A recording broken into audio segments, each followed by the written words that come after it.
boss trauma or like work trauma, basically like if you've ever had to call out and you feel that pit in your stomach of like, now I feel like I don't even deserve to live, like type of stress, this video's for you.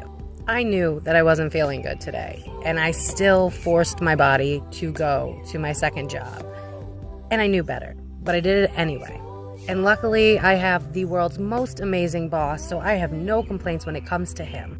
But the absolute fear and anxiety I had about giving my shift to someone else, not even calling out, giving it away. Because how many times have we heard, I'm sorry, but we have business to run? AKA, you might have a funeral to go to, you could have a real bad sickness, we don't care, we need you to work. And that's what our parents were taught, so they taught that shit to us, and then we internalize that shit. And then we're super sick and we still go to work because otherwise we will feel like this big.